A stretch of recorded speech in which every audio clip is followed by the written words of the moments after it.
Then, Mr. Chairman, sir, when you go to section 2C, section 2, the new section 2C, it talks about, it says you can receive, the Commission can receive, process, and consider applications for the establishment, ownership, and operation of radio and television stations, including Roman figure 1, cable television services, direct satellite broadcast, direct to home, IPTV, radio and digital terrestrial television. I do want to add here, Mr. Chairman, sir, members of the House, specifically that internet broadcasting and all online media should be included in this, because we have responsibilities to monitor content. Including Twitter. Including Twitter. Thank you, sir.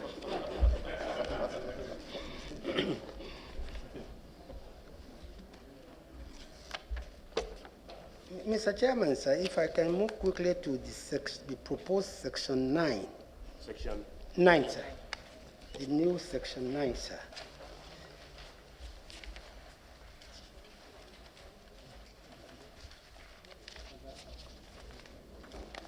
It talks about, it talks about classification of licenses. Mr. Chairman, here, the proposed amendment says that the Commission shall, on such terms and conditions as may in any case determine, issue an applicant with any of the following categories of licenses. A, broadcast service license, which includes television, radio, and mobile broadcasting license, with the authority to produce contents. And B, signal distribution license, with the authority to provide the transmission platform for broadcasters. And C, any other license as may be determined by the Commission. It goes further to say signal distribution license granted after the commencement of the Act shall be first granted to the Nigerian Television Authority, being the existing national information carrier, existing digital terrestrial operators who have the infrastructure for digital distribution, and any other two private digital distributors. With due respect, Mr. Chairman and Member of the House, this section deals with classification of licenses. It cannot delve into who shall be given licenses. The power to give licenses is regulated by the law, by the codes, and by the various regulations. But if a law a priori tells us who should be granted licenses, then it's not classification. There are very exhaustive and comprehensive protocol as to what you can do to get, what you need to do to get a license. So you are recommending? I'm recommending, sir, that we do not make specifics. Should delete. Yes, you don't make specific those that. Sir, I agree with the classification, sir. But even those who enjoy it now, the government has the right to revoke them if they. Yeah. Yes, so I would say I would please very respectfully say that I would delete the section that talks about NTA, existing digital territorial operators, or any other tools. Mr. Chairman, sir, honorable members, we have a problem with this because this seems not to be in line with the thinking of the executive, that very soon the NBC would exit the number of parastatals that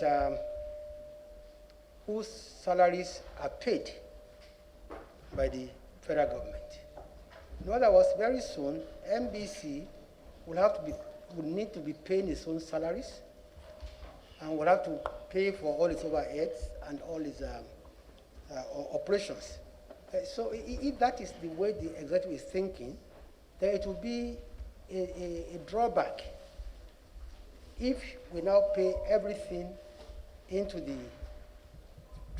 treasury single account, it means then that the government then will have to pay our salaries and pay all our needs.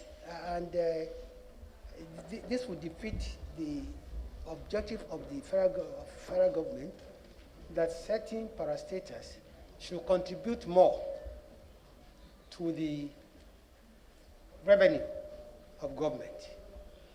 So if you don't mind, Mr. Chairman, I think I need to reconcile this position with the Honorable Minister of Finance before we can proceed on this matter. But otherwise, we'll have no problem. Because right now, sir, the practice is that 30% of whatever we generate, we retain.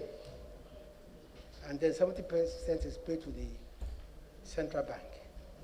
But with the 2020, I think it's with the 2020, I don't know whether it's midterm or whatever, we've been given notice that probably as from next year, we'll need to be self-sufficient.